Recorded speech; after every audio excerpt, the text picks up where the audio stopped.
Independent Member for Park. Thank you, Mr Speaker. My question is to the Attorney-General.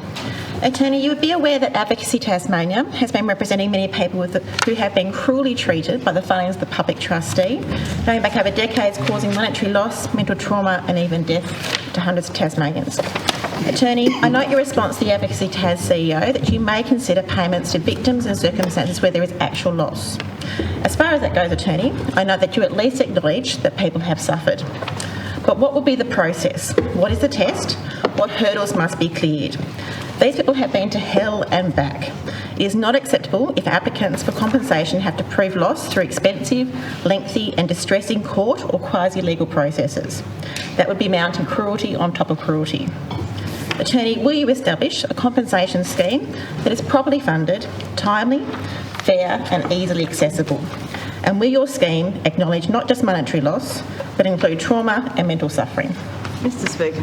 Honourable Attorney-General.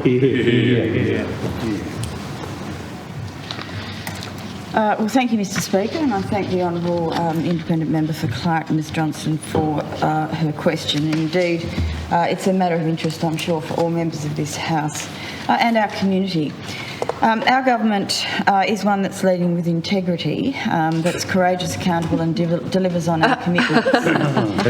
We are 100% committed to ensuring Tasmania is a place where everyone feels valued, included and encouraged and supported in the best way they can be. Are you not helping people who are here in the gallery today?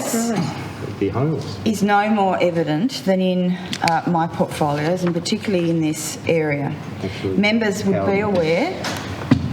Not interested in this response?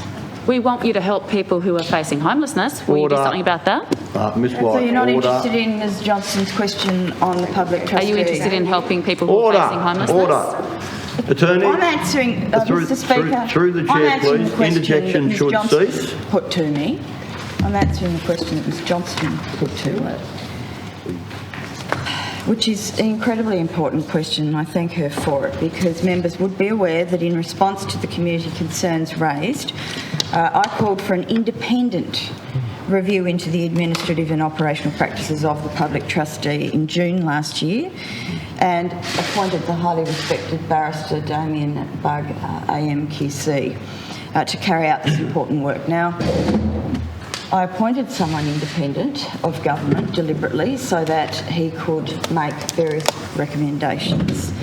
It is necessary for this review to be carried out independent of government to provide the opportunity for issues to be raised and for appropriate responses to be identified so that we could implement the necessary improvements to the way services are delivered.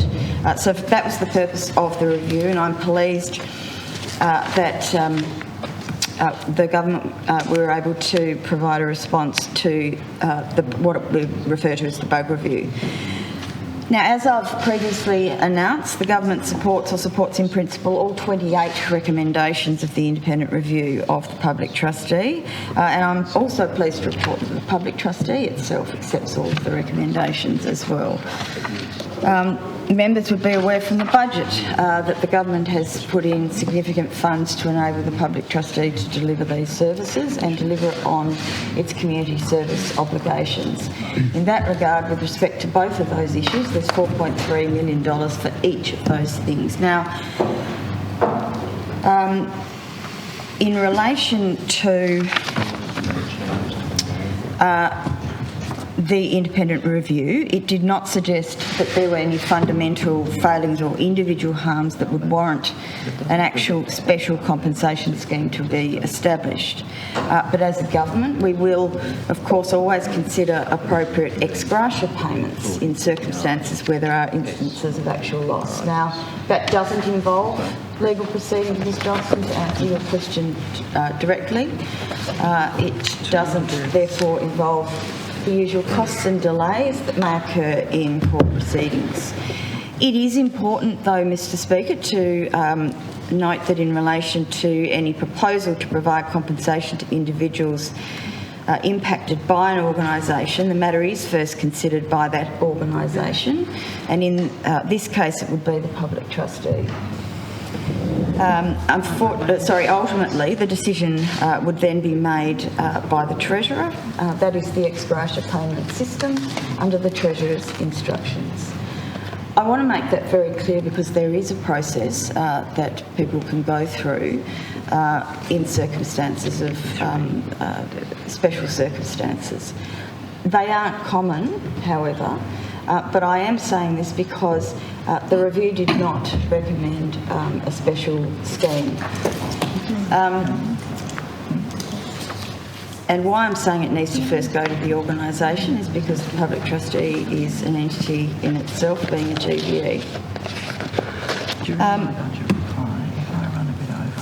So I do acknowledge, Mr Speaker, just in closing, the role that Advocacy Tasmania has played in these matters and in providing essential support and advocacy services to vulnerable Tasmanians.